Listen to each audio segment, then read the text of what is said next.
They told you it was about lust, a king who couldn't control himself, a moment of weakness, a stain on an otherwise noble legacy. But what if the entire framing is wrong? What if David wasn't just taking a woman, he was taking a bloodline? What if Uriah the Hittite wasn't just a loyal soldier, he was carrying something in his DNA that the throne of Israel desperately needed? And what if this affair that religious teachers used to lecture about sexual sin was actually a calculated move in a war you didn't even know was happening? Because here's what they don't teach you in Sunday school. Uriah was a Hittite, and the Hittites were descendants of giants. Let me show you the gap in the story you've been told. You know David sees Bathsheba bathing. You know he sleeps with her. You know he murders her husband to cover it up.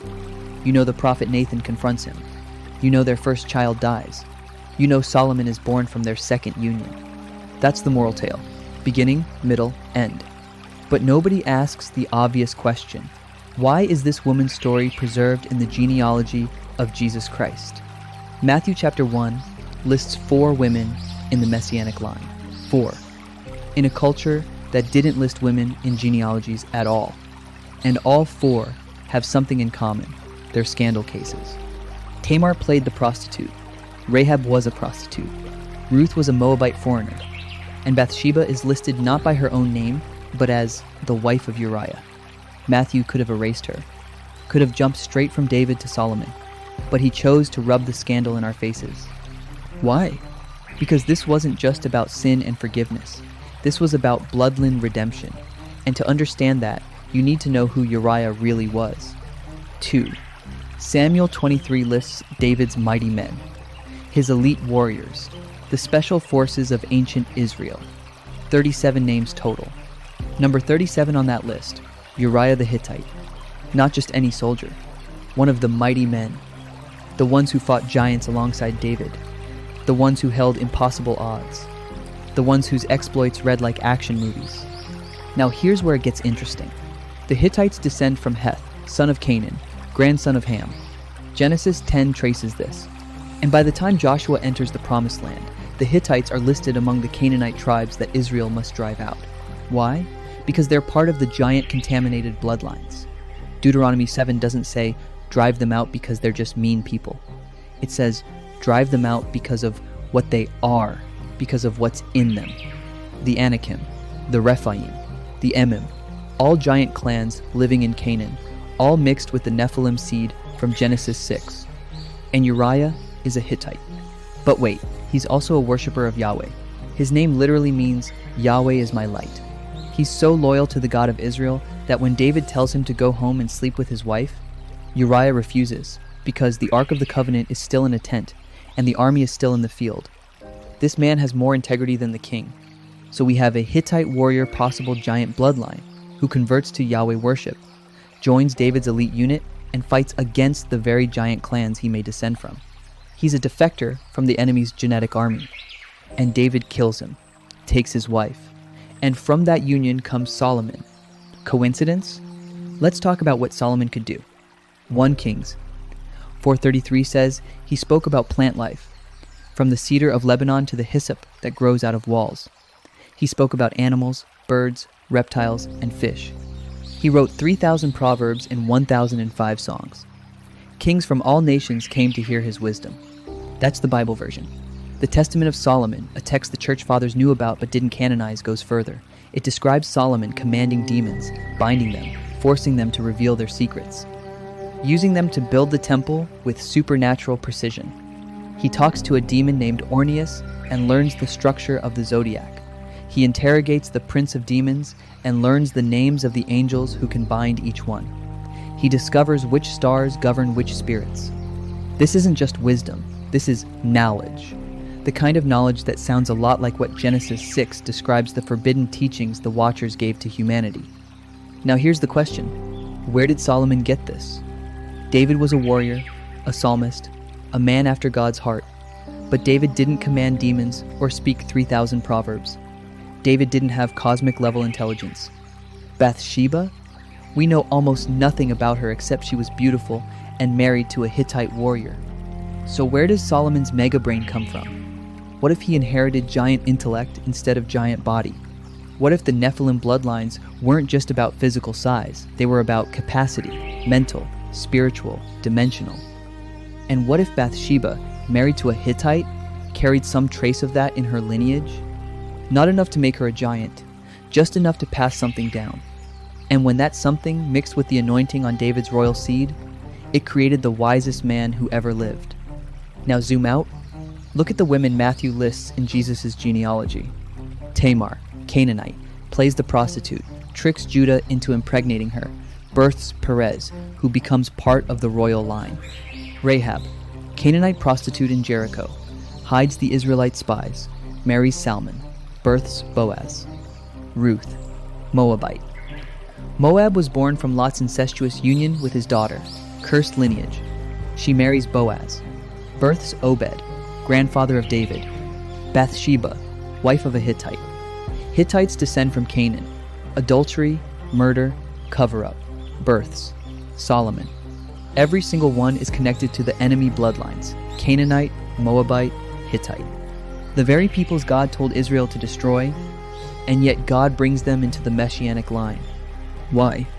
Because redemption isn't just about forgiving people, it's about reclaiming bloodlines. Satan tried to corrupt humanity in Genesis 6 by mixing angelic DNA with human women. The Nephilim were his genetic weapon. Their descendants spread across Canaan.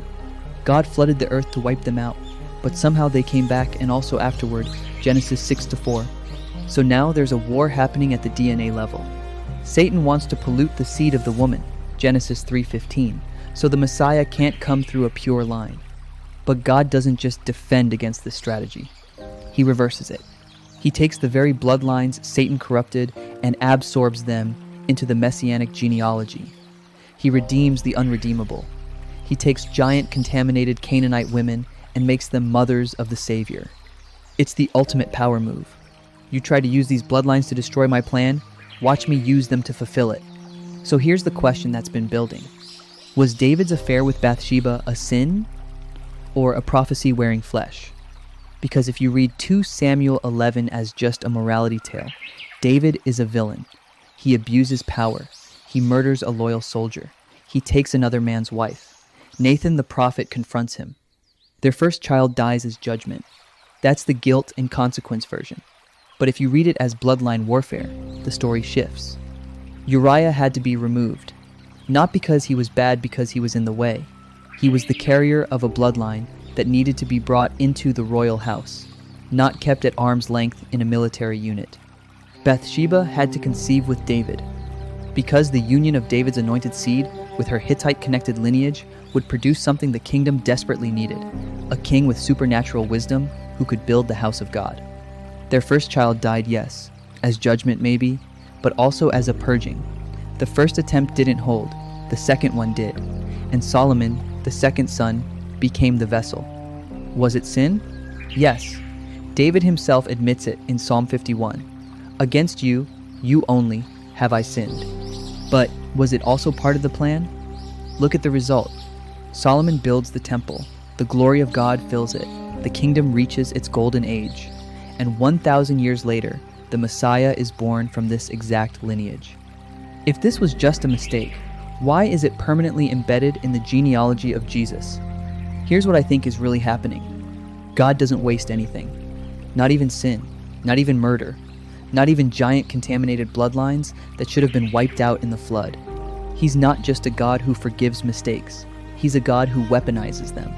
David's sin with Bathsheba, it became the doorway for a bloodline to enter the throne that wouldn't have entered any other way.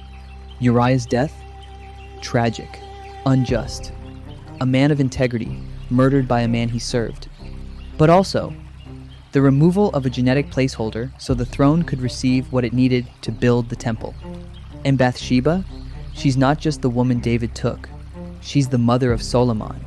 She's the one who fought for her son's coronation when Adonijah tried to steal it. She's the one who ensured the right king sat on the throne. This woman, whose story starts with scandal, becomes a queen mother who protects the messianic line. Nothing in the bloodline of kings is accidental. The affair everyone calls sin, it was spiritual warfare wearing flesh. Uriah represented the giant bloodlines that had fought against Israel for generations. His death wasn't just murder, it was the final conquest of the Hittite presence in the royal house. Bathsheba wasn't just a beautiful woman. She was the genetic bridge, the one who carried traces of the old enemy bloodlines and brought them under the authority of the Davidic covenant. And Solomon wasn't just a wise king. He was the proof that God can take what the enemy meant for destruction and turn it into the very thing that builds his house. So, what does this mean for you? 3 things. 1. Your scandals might be your greatest qualifications. Tamar, Rahab, Ruth, Bathsheba, all disqualified by religious standards, all chosen by God. If you've got a past that makes people uncomfortable, that doesn't disqualify you from the plan. It might be the plan. 2. Bloodline warfare is still happening. It's not physical anymore. It's ideological, spiritual, generational. The enemy still tries to corrupt lineages through trauma, through lies, through curses that pass from parent to child. But God is still in the business of redeeming bloodlines. Your family line doesn't have to stay cursed. God can take the very DNA of dysfunction and turn it into a foundation for something holy. 3. The Messiah came through the mess. Jesus didn't come from a sanitized lineage. He came from prostitutes, foreigners, adulterers, and giant killers. He chose that genealogy because his mission wasn't to save the clean, it was to redeem the contaminated. If you think your bloodline, your past, or your mistakes disqualify you, you don't understand the gospel. The gospel is God specializes in making the disqualified into the messianic. Number, section 9. Closing. You were taught that David and Bathsheba is a story about sexual sin. It's not. It's a story about a king who killed a Hittite giant blood warrior, took his wife, and from that union birthed the man who would build the house of God with wisdom no human should possess. It's a story about God hijacking the enemy's genetics and forcing them to serve the plan of redemption. It's a story about how nothing, not sin, not scandal, not even Nephilim contamination, can stop the seed of the woman from crushing the serpent's head. Matthew didn't hide Bathsheba's name in shame. He highlighted it because her story isn't a warning. It's a weapon. The bloodline of Jesus is a war trophy. Every name in that genealogy is a defeated enemy or a redeemed rebel. Every woman listed is a scandal that became a cornerstone. And the affair that was supposed to destroy David's legacy, it became the doorway to the temple. Wake up.